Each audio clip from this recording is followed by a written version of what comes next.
जय हिंद, जय भारत। दोस्तों, आज मन बहुत दुखी है और ये दुख मैं आपके साथ बांटना चाहता हूं। अभी 2 दिन पहले 24 अक्टूबर को T20 world cup cricket match में भारत पाकिस्तान का मुकाबला हुआ और ऐसा पहली बार हुआ कि जब भारत वर्ल्ड कप क्रिकेट के किसी मैच में पाकिस्तान से हारा। मैच में कोई मुकाबला ही नहीं हुआ, हम 10 विकेट से हारे। सभी भारतीय क्रिकेट प्रेमियों के साथ मुझे भी बहुत दुख हुआ, लेकिन इससे भी ज्यादा दुख तब हुआ जब मैच खत्म होने के बाद पटाखों की आवाजें सुनी। यूं तो हर साल बढ़ रहे प्रदूषण के कारण पटाखों की आवाजें अब कभी भी अच्छी नहीं लगती, पर उस रात तो बहुत बुरी लगी। ये दुख और भी बढ़ गया जब कल पता चला कि कुछ लोग मैच में हार का ठीकरा केवल एक खिलाड़ी मोहम्मद शमी के सिर पर फोड़ रहे थे, सिर्फ इसलिए कि उसने 4 ओवर में 43 रन दे दिए थे। नहीं, उसकी बड़ी वजह यह थी कि मोहम्मद शमी एक मुसलमान है। तो आज अपने हिंदू भाइयों से, जो शमी को मुसलमान होने के कारण हार का जिम्मेदार ठहरा रहे थे, और उन मुसलमान भाइयों से जो भारत की हार और पाकिस्तान की जीत पर पटाखे फोड़ रहे थे, उन दोनों से कुछ बात करनी है। मैं भी हिंदू हूं और बहुत गर्व है कि मैं हिंदू हूं।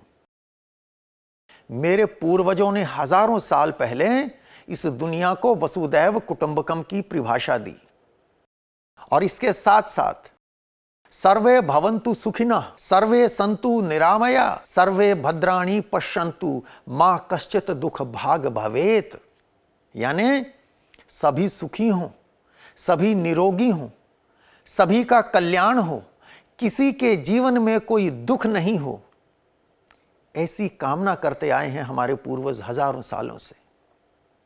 इसलिए पहले बात अपने उन हिंदू भाइयों से करना चाहता हूं जिनको हार के लिए शमी का धर्म याद आ गया।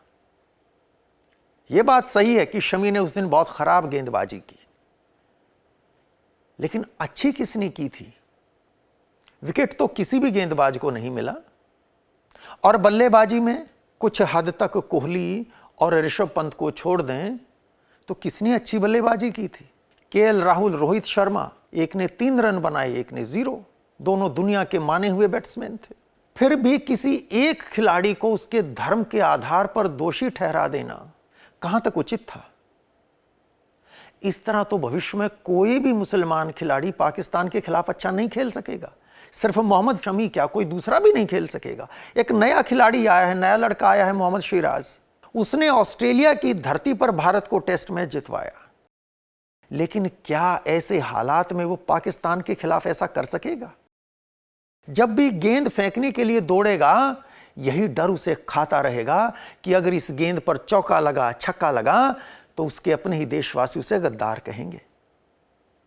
मेरे दोस्तों, इस देश में पाकिस्तान से भी ज्यादा मुसलमान हैं और वे भी उतने ही सच्चे देशभक्त हैं, उतने ही पक्के देशभक्त हैं जितने आप और मैं।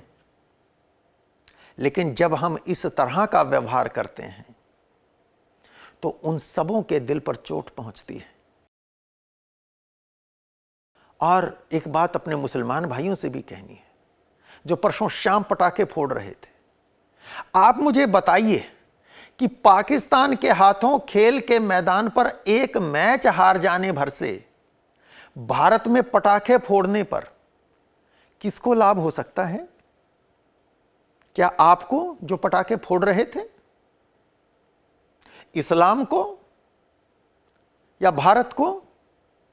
इन तीनों में से अगर किसी का भी लाभ होता है तो आप अकेले नहीं, मैं भी आपके साथ पटाखे फोड़ूंगा। मुझे बताइए आप किसका लाभ हुआ? जहां तक बात है आपकी, तो ऐसा काम करने से ना सिर्फ आपके अपने व्यक्तित्व का ह्रास हुआ, ना सिर्फ केवल आपके विचारों का पतन हुआ, बल्कि जिस मोहल्ले में आप रहते हैं, आपके पड़ोसी, वो चाहे हिंदू हो या मुसलमान, दोनों को बुरा लगा है, आपसे दोनों ही नाराज हुए हैं। वो कहें ना कहें एक अलग बात है, लेकिन आपकी इस हरकत से हिंदू और मुसलमान दोनों शर्मसार हैं। अगर बात करें इस्लाम की, तो ऐसा करके आपने अपने मजहब को बदनाम ही किया है। क्या लाभ इस्लाम को हुआ इससे? और आपकी इस हरकत से करोड़ों देशभक्त मुसलमान भी बदनाम होते हैं। और बात करें देश की, भारत की, तो इन हरकतों से बेवजह नफरत ही बढ़ती है। और इन नफरतों ने देश को 1947 में बांट दिया था, परंतु उस बंटवारे से मिला क्या? किसको लाभ हुआ? सिर्फ ये कि दुनिया के नक्शे पर दो और देश आ गए जो मुस्लिम बहुल हैं। मेरे भाइयों, जिन प्रदेशों में पाकिस्तान बना या जिस क्षेत्र में बांग्लादेश बना, वे पहले भी मुस्लिम बहुल ही थे। फिर हासिल क्या कर लिया? कौन सी तरक्की हुई? किसका लाभ हुआ? आर्थिक खुशहाली आ गई, अमन चैन बढ़ा वहां पर। एक बार देख लीजिए पाकिस्तान के हालात क्या हैं और बांग्लादेश के हालात क्या हैं। मैं बताता हूं क्या हुआ उस बंटवारे से। अकेले पंजाब में 10 लाख लोग मारे गए थे। इस देश में करोड़ों बेघर हुए थे। और इस तरह बर्बाद होने वाले हिंदू भी थे और मुसलमान भी थे। उस दर्द को शायद मैं भी नहीं समझ पाऊंगा, और आप तो हरगिज नहीं समझते हैं, वरना ऐसी हरकत ना करते। उस दर्द को, बंटवारे की उस पीड़ा को सिर्फ वे जानते हैं जिन्होंने सहा था वो बर्बादी। ना शमी को गाली देने वाले और ना पटाखे फोड़ने वालों को उस दर्द का एहसास है। मजहब के आधार पर बने देशों के हालात आप जानते हैं। ईरान, इराक, कुवैत, सऊदी अरब, सीरिया, अफगानिस्तान आदि आदि, और भी कई। ये सभी मुसलमान देश हैं। फिर ये क्यों आपस में रोज लड़ रहे हैं? इनकी लड़ाई किनसे है? इराक ने कुवैत पर चढ़ाई क्यों की? कुवैत में हिंदू थे क्या? ईरान का सऊदी अरब से झगड़ा क्यों है? सऊदी अरब का ईरान से झगड़ा क्यों है? हिंदुओं से झगड़ा है क्या? और अफगानिस्तान की कहानी भूल गए क्या? अफगानिस्तान की कहानी तो बिल्कुल ताजा है। याद है, हवाई जहाज पर कुछ लोग चढ़ रहे थे, जान बचाने के लिए भाग रहे थे। वो मासूम जो उस जहाज की छत पर चढ़े थे और गिरकर मर गए, वे कौन थे? हिंदू थे क्या? और जिनसे अपनी जान बचाकर भाग रहे थे, वे कौन थे? मारने वाले मरने वाले दोनों ही मुसलमान थे। और पाकिस्तान में क्या हो रहा है इतने सालों से? बड़े अरमान से अलग देश बनाया था ना, 2 नेशन थ्योरी कह के। एक स्कूल में घुसकर मासूम बच्चों को सैकड़ों की संख्या में मार दिया जाता है। वो मासूम बच्चे कौन थे? और वो मारने वाले दरिंदे कौन थे? क्या हम भारत को भी वैसा ही बनाना चाहते हैं? हरगिज नहीं। ना इस देश के हिंदू ऐसा सोचते हैं और ना मुसलमान। हां, कुछ सिरफरे हैं, और ये सभी जगह हैं, इधर भी हैं उधर भी हैं।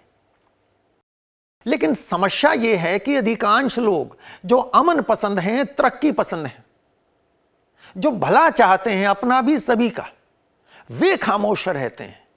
और वो जो गिनती में शायद मुट्ठी भर होंगे, वो चीखते हैं, चिल्लाते हैं, जहर बांटते हैं और देश का माहौल खराब करते हैं।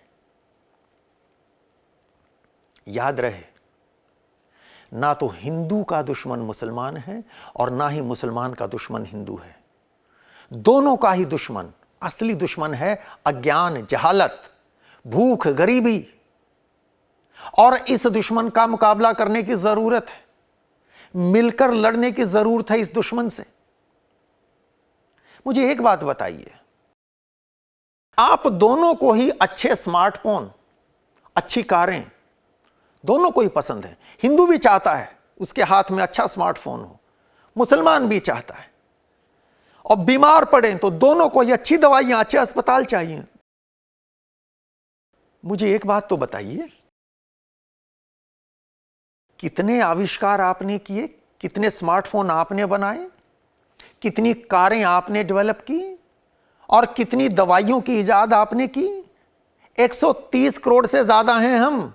पिछले 75 सालों में कितने नोबेल विजेता पैदा कर दिए हमने, और दूसरे क्षेत्रों में भी क्या तीर मार लिए।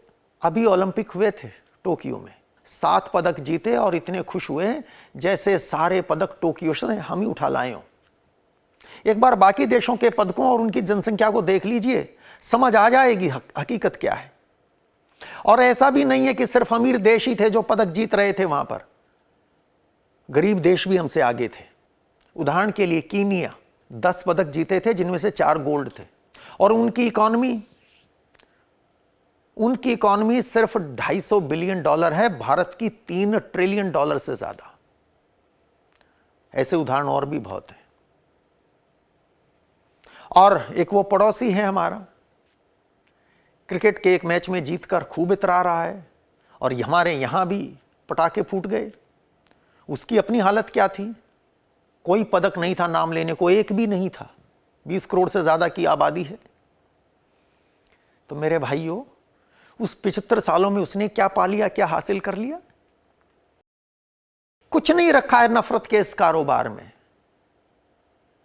एक बात समझ लें, सच को समझ लें, हम हिंदू हों, मुसलमान हों, सिख हों या ईसाई, ये मजहबी पहचान बाद में है।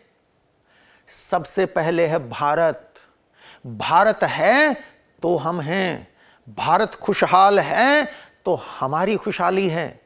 भारत बदहाल होगा, हम खुशहाल हो जाएंगे, यह संभव नहीं है। इस हकीकत को समझ लीजिए।